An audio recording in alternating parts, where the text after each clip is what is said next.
So let me move to this next question, right? So on the topic of COVID, because since we brought up how businesses had to shut down due to COVID era restrictions, we see these restrictions being rolled back. However, there is a push to have some sort of restrictions due to COVID in the interest of public health and safety. So how, Kiana, would you balance public health and safety in an era where people are still afraid of COVID with the needs of small businesses to stay open?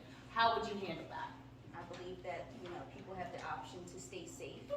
If they want to mask, they can mask. Most of 99% of the population got the vaccine, and then since that was already fulfilled, then we start going into boosters, double boosters, triple boosters. It's just become asinine. I feel like the strongest, most vulnerable population should have the option to take further effects to protect their health. Meanwhile, the other people who are younger, more immune, not susceptible to these things, or who can make a quick recovery, don't have to fall under these restrictions. They should be under American freedom. It's their body, their choice, correct? But you don't There you believe go. They tell them right there you go. We get a choice of our body. Go ahead. Representative Ratner, do you have a rebuttal to that?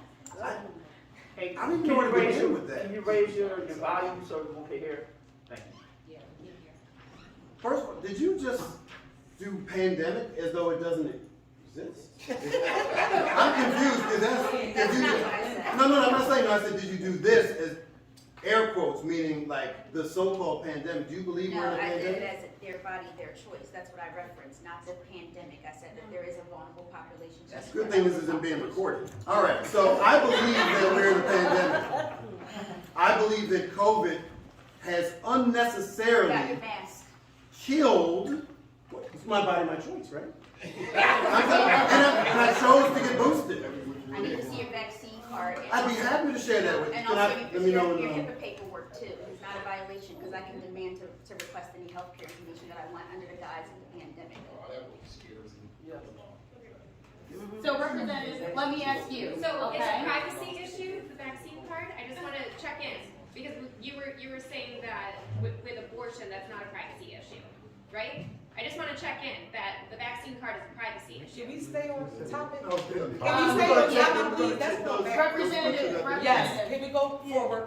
So Representative, what would you do? How would you balance that need for public safety to protect the public in the era that COVID is still here and these restrictions are being rolled back with the need for small businesses to stay open and be patronized and maintain their income? How would you balance those two conflicting needs?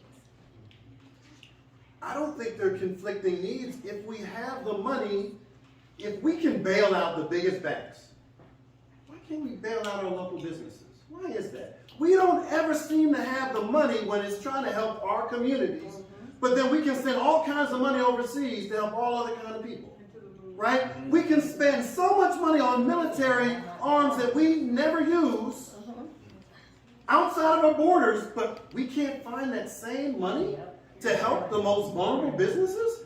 I'm on record. Listen, I've been doing the small business game a long time. I would not be here. My great-great-grandfather bought himself out of slavery and built a business in Columbus, Mississippi that paid for 6 sons to go off to college or go off to do whatever they wanted to do when black folk couldn't go past the 10th grade in Mississippi. So there was no one more pro-entrepreneurship than me. I literally would not be here. But all these excuses saying, well, we don't have the money to support these businesses, but we find subsidies for Amazon and Walmart and so forth, and we don't have money to support the workers who actually create the value of every single business that exists.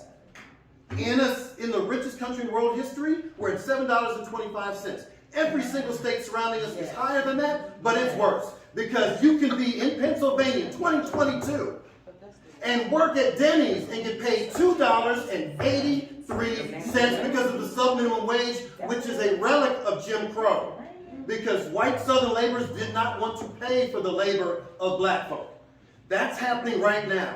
Every single Democrat, from conservative Democrat, of which there are many, and radical lefty commie folks like me, believe in a living wage. And we are fighting for it. And it just so happens that I introduced the $15 minimum wage bill, but it goes beyond the usual because it includes paying incarcerated workers workers for their labor, gig workers, the DoorDash folks, the Uber folks who are exempted, and how about folks with intellectual disabilities who actually work in the labor force too, who get nickeled and dimed because they were left out of the original federal bill in 1938. My bill protects everyone, so I don't want to hear anyone telling me that I don't believe or speak up for the most vulnerable amongst us, because I respect the folks who are closest So why aren't to you the advocating pain. for financial literacy programs and education that actually build schools? Where did you go to school? Exactly. You actually went back to school to gain a higher paying skill. You've taken all these programs out of school. There's no woodworking shop. There's no. What did I take out of school? There's nothing there.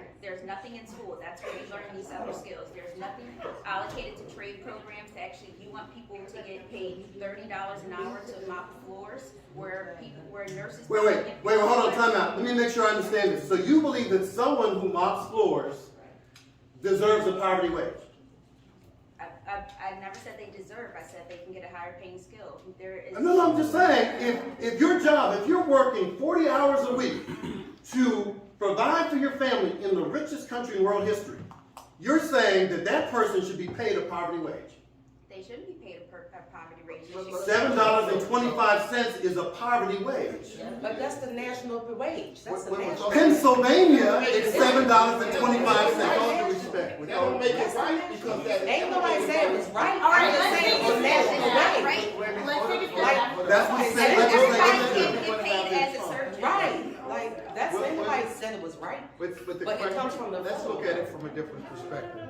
It Let's look at it from a different perspective. Statewide. Representative Rabb, every House member or Senate has a fund, Yeah.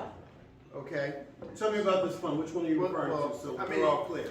I mean- Because I know about what You you can, let's look at it. You have everyone running around, it's election time, and they're granting money to nonprofits throughout the city of Philadelphia. You know, and you know it's the truth. I'm not sure I understand what I need you to be specific. What fund are you referring to? What's the name of this fund? You have grants. You have grants for different things that a lot of nonprofits that are affiliated with a rep or a state senator will receive. You know, the activity, well, that's the city, is activity grants. I can't But- talk about the but city. I said that's the city. Right, But- talk to me about my job.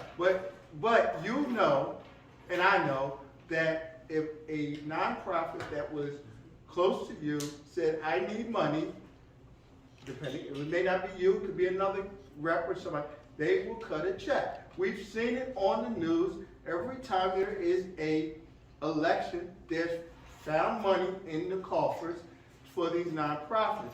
Now, that money could help, says some of these incubators. I live in West Philadelphia, okay? Right now, you know, if you don't know, Senator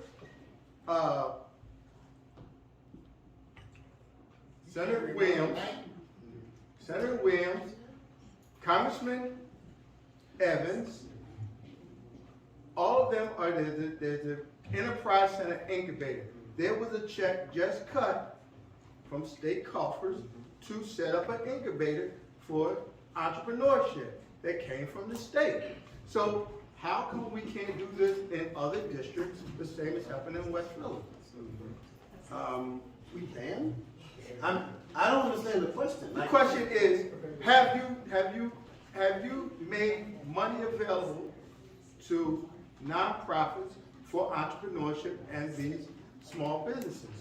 Have you Only $250,000, because I'm not in. But one of my first grants was for $250,000. Yes, around incubation. I wrote a book on entrepreneurship. But you know what? People have to come and say, this is what we have. Am I eligible for this funding? And they have to prove to me that it's actually to help the community, right? Because if it's just a slush fund, then I become a politician versus showing where the money is going, so that it actually creates what's important to me, because I'm not about free enterprise. That is a fiction I do not embrace. About community wealth. And I know a little about the Enterprise Center because I used to work there.